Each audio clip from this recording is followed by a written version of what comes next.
Halo sobat mahasiswa, di sini ada yang masih bingung mulai usaha dari mana? Pusing mulainya bagaimana?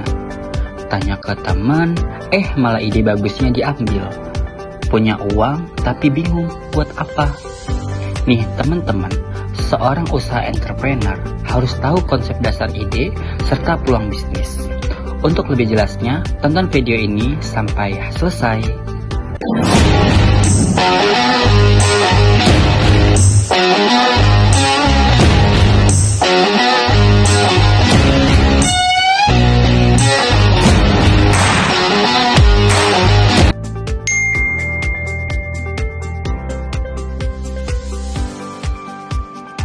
Itu adalah contoh kesempatan yang datang, yang nantinya akan menjadikan peluang dengan memanfaatkan kondisi dan situasi yang ada.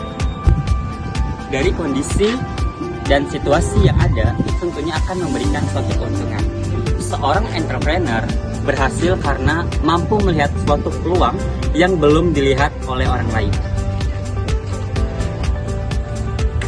Tujuan utama dari peluang adalah menjadi dasar dalam melakukan tindakan apapun yang menghasilkan keuntungan dan juga pertumbuhan dalam berbisnis.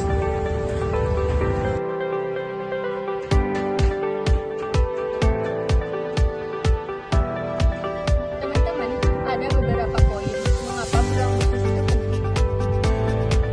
1. Peluang membangun usaha. Nah, permasalahan seperti yang belum terpecahkan, kemudian juga seperti permasalahan dengan adanya tren yang baru. 2. Peluang menghindari kegagalan, seperti menerapkan ide dan inovasi yang ada serta mengambil keputusan yang tepat.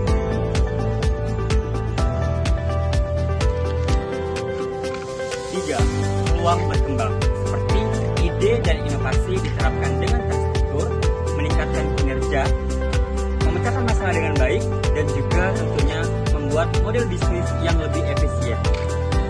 Dan yang keempat, yaitu peluang untuk memaksimalkan keuntungan. Yang pertama, adanya ketersediaan sumber daya. Kemudian yang kedua, adanya permintaan pasar. Dan yang paling terakhir, yaitu dengan adanya persaingan yang menguntungkan. Kamu kenapa? Aku bingung perbedaan antara ide sama peluang itu apa? Oh, perbedaan ide dengan peluang. Aku tahu. Aku juga tahu. Jadi, kalau ide itu, dia tidak memiliki nilai. Kalau peluang itu ada. Nah, kalau ide, dia hanya menginspirasi. Tapi dengan adanya peluang, dia lebih membutuhkan hasil. Ide itu dikerjakan secara sekaligus, namun hanya fokus pada beberapa hal saja. Ide juga dapat membuat kita berpikir dan maju. Gimana? Masih ada yang bingung? Kamu bisa jelasin nggak ciri-ciri peluang usaha itu apa? Ciri-cirinya itu, jadi untuk ciri-cirinya itu ada 5. Yang pertama, ada kejelasan. Terus yang kedua, ada relevansi. Dan yang ketiga, ada kelayakan. Yang keempat apa ya? Menghitung Betul. dan skalabilitas. Betul, Bang. Maksudnya bisa jelasin nggak? Masih bingung? Sini aku jelasin. Nah, menurut artikel yang aku baca, peluang yang baik itu harus bersifat jelas, seperti mampu mengidentifikasi masalah secara akurat dan lengkap. Nah, peluang yang baik itu harus relevan dengan skenario yang ada, yang nantinya memberikan nilai tambah bagi pelanggan pasar dan industri. Selain itu, pelanggan juga harus layak. Selain itu, peluang juga harus layak, yang artinya memiliki sifat realistis dan tujuannya untuk lebih efisien dan produktif. Ada juga nih sifatnya menguntungkan, jadi menguntungkan bagi investasi. Dan yang terakhir, skalabilitas. Peluang yang baik itu skalabilitasnya dapat ditingkatkan, yang artinya diluaskan dengan skala yang lebih besar. Jadi gimana? Udah kan belum? Aku mau tanya lagi, boleh nggak? Boleh. Tahu gak sih jenis peluang usaha itu apa aja? Kamu tahu nggak? Apa ya? Hai, kayak kenal ini tuh Prodi TNP Perbankan bukan sih? Iya, benar. Kayaknya makanya bingung-bingung lagi bahas apa nih? Lagi bahas ini peluang bisnis. Peluang bisnis.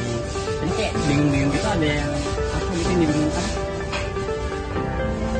Aku tadi bingung soalnya peluang usaha itu apa aja gitu loh. Aku nggak tahu soalnya. Jadi emang sih aku juga sih, jadi aku sedikit tahu tuh kayak apa-apa aja jenis peluang usaha. Jadi yang aku tahu tuh ada 5 nih jenis peluang usaha. Yang pertama itu adalah peluang pasar baru. Nah, biasanya kan di pasar baru itu kan belum banyak nih orang yang memanfaatkan peluang tersebut. Maka di pasar baru itu menjadi salah satu peluang usaha untuk berbisnis. Kemudian yang kedua yaitu sumber daya yang belum dimanfaatkan. Banyak nggak sih kayak sumber daya yang mungkin kita anggap kayak belum misalnya ini tidak cocok kita diusahakan, ternyata itu cocok. Jadi itu sumber daya itu memang harus kita manfaatkan. Jadi yang belum dimanfaatkan silahkan dimanfaatkan gitu ya. Kemudian yang ketiga yaitu peluang permintaan yang ditekan. Nah, biasanya itu kayak misal di suatu perusahaan, misalnya perusahaan tersebut meminta untuk penawaran, misalnya pesan taksi nih, dia memberikan permintaan untuk pesan taksi yang lebih canggih lagi gitu. Nah, dengan ada permintaan tersebut, kita berupaya untuk memperbaikinya. Nah, sehingga sistem itu diperbaiki, maka perusahaan industri misalnya untuk memanfaatkan taksi itu bisa menjadi peluang kita untuk berbisnis. Kemudian ada peluang teknologi. Ini kan anak mekam nih, biasanya kan berkaitan dengan materi-materi teknologi, bener nggak? Bener kan? Nah, untuk teknologi seharusnya sebagai anak mekam, kalian itu bisa menciptakan teknologi inovasi baru. Nah, tentunya kan kalau misalnya di pasaran belum ada teknologi yang baru tuh, bisa kalian menginovasikan dengan teknologi baru, sehingga nanti kalian pasarkan ke masyarakat, itu menjadi peluang bisnis bukan? Ya nggak? Itu menjadi peluang bisnis. Kemudian yang terakhir itu kalau masalah peluang kompetitif. Nah, biasanya itu suatu produk yang belum dikenalkan gitu, sehingga nanti kita memperkenalkan produk tersebut dan menjadi produk yang baru, itu tentunya akan memberikan nilai tambah atau nilai lebih, benar nggak? Nah, jadi itu beberapa jenis peluang usaha yang aku tahuin. Ini teman-teman, walaupun kita dari koordinator, kita juga harus tahu nih bagaimana kita berbisnis, tentunya di bidang teknologi. Gimana? Sudah paham belum? Kayaknya mukanya udah paham sih. Kayaknya udah banyak dijelasin teman-teman ya. Iya. Ya, jadi kayak gitu ya. Oke. Dari video tersebut sudah jelas bahwa dalam membangun usaha kita dapat melihat peluang yang menjadi kesempatan kita untuk berbisnis.